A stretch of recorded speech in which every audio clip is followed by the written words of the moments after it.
प्रिय भक्तगण, आज हम आपको एक कथा का श्रवण करा रहे हैं जो सुनने मात्र से आपके जीवन में सुख संपत्ति और धन की वर्षा होगी। तो चलिए कथा को प्रारंभ करते हैं। एक नगर में एक सेठ रहता था। उसका नाम अशोक था। वह बहुत धार्मिक और ईश्वर भक्त था। वह प्रायः दान पुण्य किया करता था। इन धार्मिक कार्यों में उसकी सारी धन संपत्ति खर्च हो गई। अब वह रात दिन इसी चिंता में डूबा रहता था कि सारा धन तो समाप्त हो गया है। अब मैं दान पुण्य कैसे करूंगा? यही विचार सदा उसके मन मस्तिष्क में घूमते रहते थे।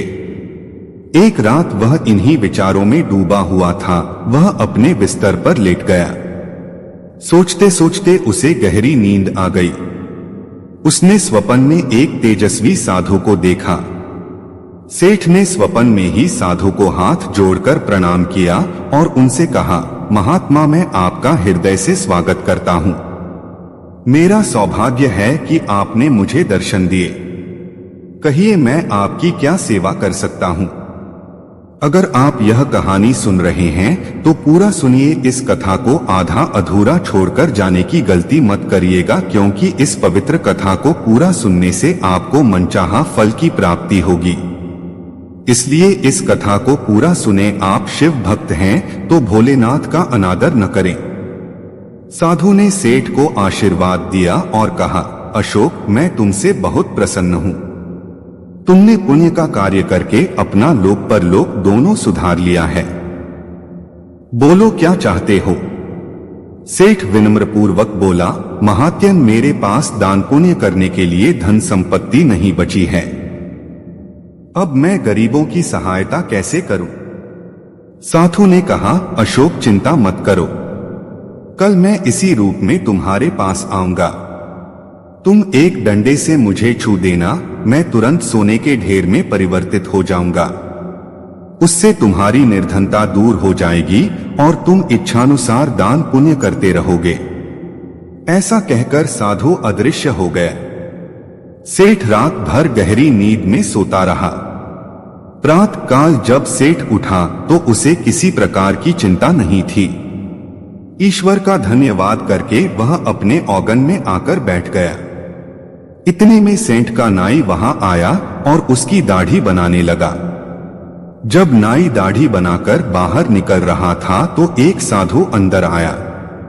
नाई को जिज्ञासा हुई, वह द्वार के पीछे जाकर खड़ा हो गया। सेठ ने देखा कि वह साधु तो वही है जिसे उसने स्वप्न में देखा था। रात में देखा स्वप्न का बात याद करके सेठ ने एक डंडा उठाया और साथ को छू दिया। वह साधु उसी समय सोने के ढेर में परिवर्तित हो गया। सेठ ने सोने को उठाकर घर में अंदर रख लिया। नाई ने यह पूरी घटना अपनी आंखों से देखी तो वह आश्चर्यचकित रह गया। उसने सोचा, सभी साधुओं के शरीर में ऐसा चमत्कार होता होगा। मैं भी साधुओं को एकत्रित करके ढेर सारा सोना बनाऊंगा और धनी बन जाऊंगा। नाई ने अपने घर जाकर पूरी घटना अपनी पत्नी को सुनाई। यह बात सुनकर वह भी हैरान रह गई। उसने अपने पति की राय में राय मिलाते हुए कहा कि हमें भी कुछ साधुओं को एकत्रित करके सोना बनाना चाहिए। उसी समय नाई साधुओं के एक आश्रम में जा पहुंचा। उसने साधुओं को हाथ जोड़कर प्रणाम किया और बोला, महाराज, मैं जाति से नाई हूं, पर आपकी दृष्टि में तो सभी मनुष्य एक समान हैं। आज दोपहर को मेरे यहां भोजन करके मुझे कृतार्थ करें। नाई का विनम्रता और श्रद्धा देखते हुए साधुओं ने उसका निमंत्रण स्वीकार कर लिया। दोपहर के समय सभी साधु भोजन के लिए नाई के घर पहुंचे। नाई उन्हें आदरपूर्वक घर के भीतर ले गया। उसने घर के सभी दरवाजे बंद कर दिए। सभी साधु हैरान तो थे, पर वे चुप रहे। तभी नाई ने कमरे के कोने से अपना डंडा उठाया और पहले साधु को डंडे से छुआ। साधु सोने में परिवर्तित नहीं हुआ।